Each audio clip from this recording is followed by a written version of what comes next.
মানুষ থাকে, তখন আমি তার দিকে লক্ষ্য করে হায় আমার তো অনেক কিছু নেই, অমুকর রয়েছে।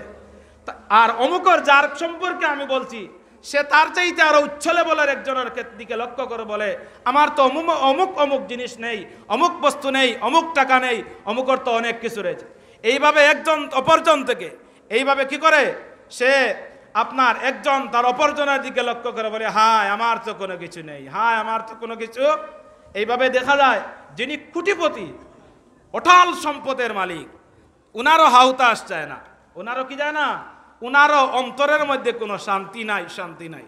এই জন্য আল্লাহর নবী বলেন অরদা বিমা কাসামাল্লাহু লাক, অরদা বিমা কাসামাল্লাহু লাক তাকুন আগনান নাস। আল্লাহ পাক রব্বুল আলামিন তোমার ভাগ্যে যা নির্ধারণ করে দিয়েছেন, তোমার জন্য আল্লাহ পাক রব্বুল আলামিন যা নির্ধারণ করেছেন এর উপর তুমি সন্তুষ্ট থাকো। বান্দা যদি তুমি এর উপর সন্তুষ্ট থাকো, আবু হুরায়রা যদি তুমি এর উপর সন্তুষ্ট থাকো, মনের দিকটাইতে সবচেয়ে বড় ধনী হবে। সুবহানাল্লাহ। আপনারা বলবেন তাহলে কি এর উপরেই বসে থাকবো? না, বসে থাকার কথা নেই। আপনার দরকার রয়েছে আরো টাকা পয়সার, উপার্জন করুন। উপার্জন করতে কোনো নিষেধ নয়, উপার্জন করা এটা অনুগ্রহ, আল্লাহর অনুগ্রহ। ফাইদা কুদিয়াতিস সালাত ফান্তাশিরু ফিল আরদ ওয়াবতাগু মিন ফাদলিল্লাহ। আল্লাহর অনুগ্রহ তালাশের জন্য আল্লাহই আমাদেরকে বলেছেন। এই জন্য অনুগ্রহ তালাশ করার কোনো বাধা নেই। তবে হ্যাঁ, তালাশ করতে করতে চেষ্টা করলেন, পাইলেন না, এখন মন খারাপ করার কোনো কথা নেই। ওই সময় আপনি বলুন আমি তো চেষ্টা করেছি, আমার এই চেষ্টার পরেও যেহেতু আল্লাহ দান করেন নাই, হয়তো এর মধ্যে কোনো কল্যাণ রয়েছে, খয়র রয়েছে। সুবহানাল্লাহ। আল্লাহ রাসূল অন্য হাদিসের মধ্যে বলেন আল গিনা গিনান নাফস। বড় ধনী কে?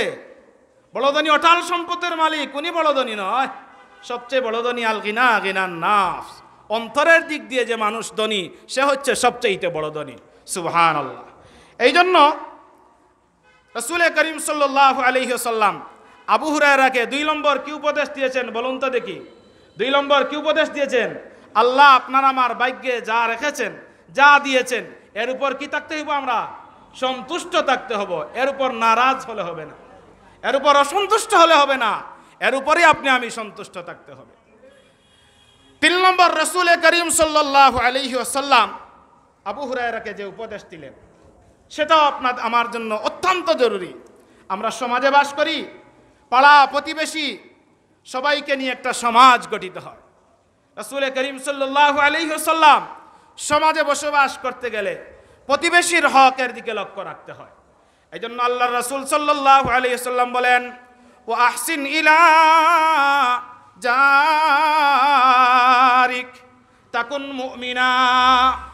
আবু হুরায়রা, প্রতিবেশীর প্রতি তুমি ভালো আচরণ করো, তাহলে তাকুন মুমিনা, তুমি খালিস ইমানদার হিসাবে গণ্য হবে। সুবহানাল্লাহ।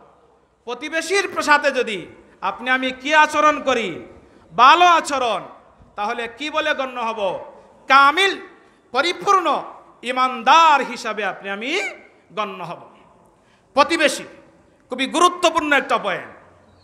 প্রতিবেশীকে কষ্ট দেওয়া যায় না।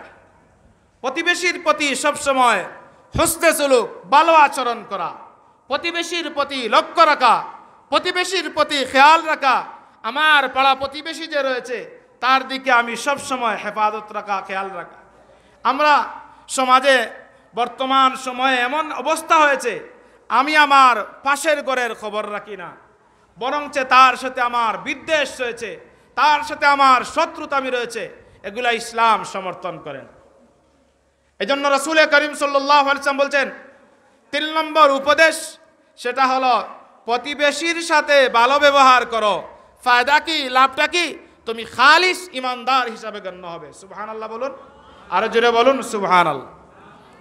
রাসূল করিম সাল্লাল্লাহু আলাইহি ওয়াসাল্লাম অন্য এক হাদিসের মধ্যে বলেছেন যে আল্লাহ এবং রাসূলের প্রতি বিশ্বাস স্থাপন করে ফালা ইউদি জারাহু, সে যেন কখনো তার প্রতিবেশীকে কষ্ট না দেয়, কখনো যার প্রতিবেশীকে কষ্ট না দেয়। অন্য হাদিসে রাসূল করিম সাল্লাল্লাহু আলাইহি ওয়াসাল্লাম বলেছেন লা ইয়াদখুলুল জান্নাহ, ওই ব্যক্তি জান্নাতে প্রবেশ করতে পারবে না যেই ব্যক্তির অনিষ্টতা থেকে তার প্রতিবেশী নিরাপদ নয়। অনিষ্টতা থেকে প্রতিবেশী নিরাপদ নয়, জান্নাতে যাওয়া তার জন্য কঠিন। জান্নাতে যাওয়া তার জন্য কঠিন।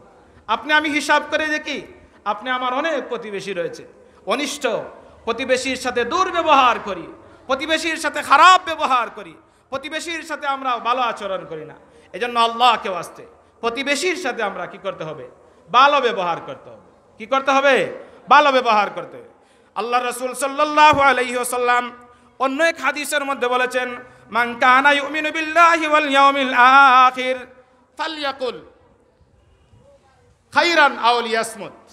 এরপরে আল্লাহ রাসূল বলেছেন, ওমান কানা ইউমিনু বিল্লাহি ওয়াল ইয়াউমিল আখির ফালইউকরিম জারাহু। যে আল্লাহর উপরে বিশ্বাস রাখে, ইয়াকিন রাখে, নবীজির উপর বিশ্বাস স্থাপন রাখে, আখিরাতের উপর বিশ্বাস স্থাপন করে, পরকালকে যারা বিশ্বাস স্থাপন করে, সে যেন কি করে?